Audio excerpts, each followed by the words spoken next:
Jadi misalnya kita bayangkan Nabi itu figur yang begini-begini. Padahal kadang Nabi itu figur yang secara ilmu soleh itu malah kadang nggak iso nalar. Sing iso nalar itu ilmu yang riwayat. Misalnya gini, Nabi itu punya sisi unik. Kalau dahar itu di depan umum. Ya kadang sampai di luar di depan umum. Terus kalau memperlihatkan sebagai manusia itu ya diperlihatkan. Kenapa? Karena Nabi jadi Nabi itu setelah Nabi Isa. Nabi Isa karena begitu sempurna malah kecelakaan dianggap pangeran.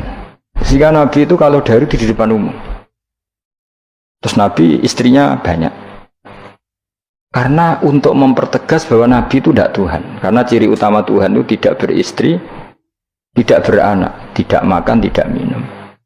Jadi kamu ini cara bahasa modern itu Nabi justru bikin kontra dengan Tuhan supaya kelihatan tidak sebagai Tuhan. Nak loro yo bangga, nak dahar yo bangga, nak ngombe yo bangga.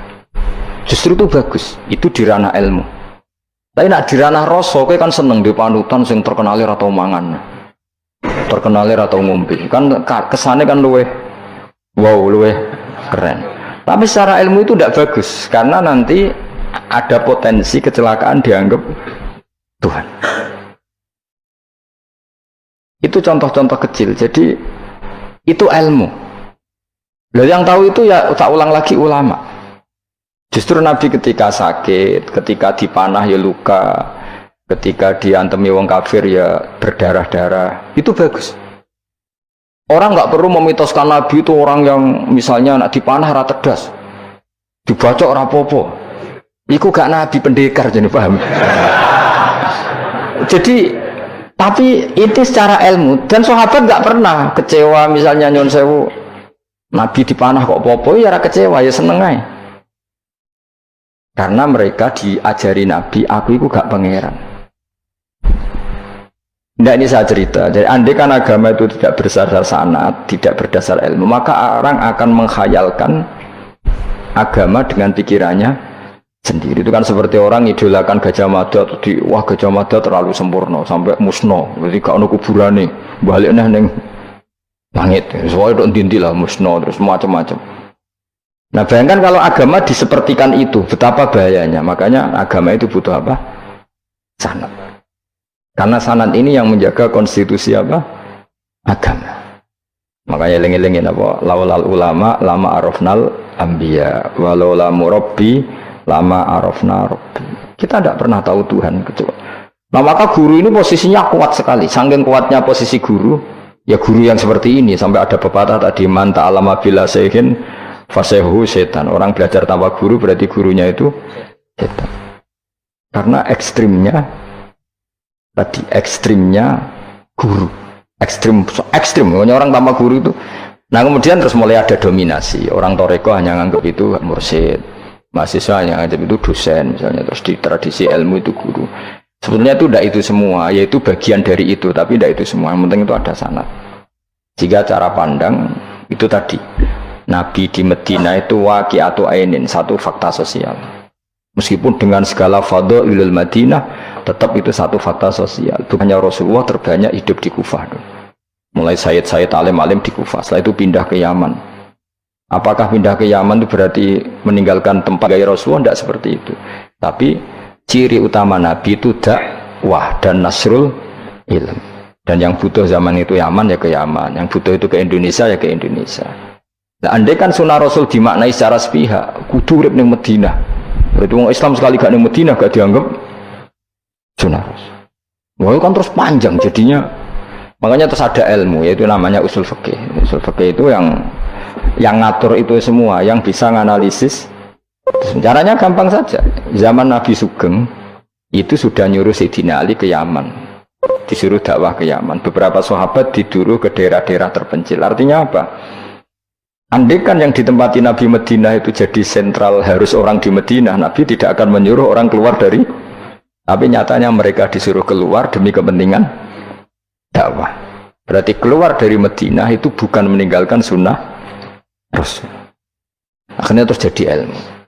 Makanya terus dibedakan mana waqi'atu ainin, mana yang misi. Tentu didahulukan apa? Misi atau himmah. Jadi itu harus harus ada ilmunya memang seperti itu. Misalnya termasuk yang paling terkenal saya contohkan berkali-kali, Nabi itu kalau sedekah ya pakai tamer, kalau uang ya pakai dinar. Tapi ilmu kita tahu maknanya itu adalah alat tukar. Hingga di Indonesia kita sedekah pakai rupiah. Kalau Nabi pakai tamer, kita ganti beras karena maknanya kut, makanan pokok. Oh kok pepeh niru Nabi. Lagi niru Nabi saiki berarti sedekah rupiah, gak niru Nabi. Nabi gak pernah sedekah pakai rupiah, tapi pakai apa? Dinar. Nah itu terus ada ilmunya. Yaitu disebut ada ilmu waqi atau ainin. Kebetulan Nabi orang Mekah, maka sedekahnya pakai dinar. Di era itu orang Mekah seringnya dahar kurma. Terus itu semua dimaknani kut sama alat tukar, apa? Kut sama alat tukar. Sekarang alat tukar rupiah ya berarti sedekahnya rupiah. Kalau zakatnya dulu makanan pokok di Mekah ya kita zakat pakai makanan pokok di Indonesia. Maknanya beras. Itu ya ulama lagi yang tahu, itu ulama. Lan eling-eling ihdinas siratal mustaqim, siratal ladzina, jalannya mereka yang telah engkau beri nikmat. Karena kalau langsung anut Allah anut apa? Anut Kanjeng Nabi misalnya, terus sanatnya gimana coba? Misalnya sholat madhep Ka'bah, itu ya sudah kita anut Nabi, sholat itu madhep Ka'bah. Tapi zaman Nabi teng Medina itu luas masjid Medina itu sudah lebih dari luasnya Ka'bah. Geleng-geleng. Dina ana wong fanatik Ka'bah itu, fanatik presisi Ka'bah itu rapati ngaji. Zaman Nabi Sugeng itu luas masjid itu sudah lebih luas ketimbang Ka'bah. Ka'bah itu hanya 18 kali 16 meter. Saya rungokno 16 sampai 18 meter diameternya itu. Berarti kalau ingin kenceng Ka'bah, semua masjid harus luas maksimal itu 18 meter. Karena kalau masjid itu 50 meter, berarti ujung yang sana sampai sana itu sudah tidak center Ka'bah. Kalau ingin center harus bentuk U. Iya kan? Kalau Ka'bah itu 18 meter, kalau ingin kenceng Ka'bah berarti masjid semua harus berapa luasnya? 18 meter. Nanti kalau 50 meter yang ujung sana sama ujung sana, bodoh utopia, bodoh. Tapi zaman Nabi Sugeng itu masjid di Medina itu sudah lebih luas ketimbang diameter. Itu menunjukkan bahwa madhep Ka'bah itu tidak harus persis Ka'bah untuk jarak yang jauh, cukup jihad itu namanya arah.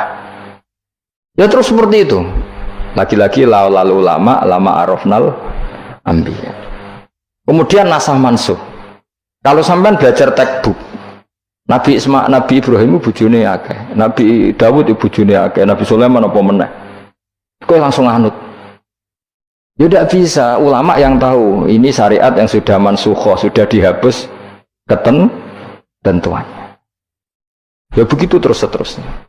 Ngilangin najis ya begitu, terus ngelola anak ya begitu, semuanya. Terus ulama ngarang fikih detail itu, disebut kitab fikih itu, ada Fathul Qorib, ada Fathul Mu'in. Jadi kamu tidak bisa berdiri sendiri memahami agama. Makanya laulal isnad laqala man sa'a masa, andaikan tidak ada sanad, maka orang akan semau gue, karena dia punya pikiran, kebetulan dia kiai, dianggap itu pikirannya Islam. Dia punya pikiran, kemudian dia mubalek pas acara Islam, dikira itu pikiran, padahal pikirannya juga ada orang ngomong, "Ki sekarang harus kaya, kalau nggak kaya nggak dihormati." Mana ada target Islam ingin dihormati? Itu satu kesalahan. Bilang harus kaya, mana ada di antara hukum fikih itu kaya itu harus. Mengharuskan sesuatu yang tidak wajib itu dosa besar. Ijabu malam yajib. Itu sudah salahnya kebanyakan. Terus target supaya dihormati, mana ada target Islam orang yang ingin diridani Allah, pengen dihormati uang. Lucu meneh kan, itu mesti pikirannya sendiri, tidak mungkin itu pikiran Islam. Ya tidak hilang ya, laulal isnad laqala man sa'a masa. Andai kan tidak ada sanad, maka orang mau ngomong apa saja ngomong. Terus dibutuhkan sanad. Termasuk yang ekstrim, itu juga butuh sanad. Misalnya ini contoh paling gampang ya. Ada dua orang saling bunuh, sama-sama mukmin, sama-sama bawa pedang, tarung, terus yang satu terbunuh. Zaman Nabi Sugeng itu ngendikan al-qatil wal maqtul finnar, yang bunuh dan yang dibunuh di neraka. Buktinya zaman sahabat itu iskal itu janggal. Hadza al-qatil ya Rasulullah, fama balul maqtul. Oke, kalau yang terbunuh, yang membunuh masuk neraka, saya sepakat ya Rasul. Tapi kalau yang dibunuh dosanya apa?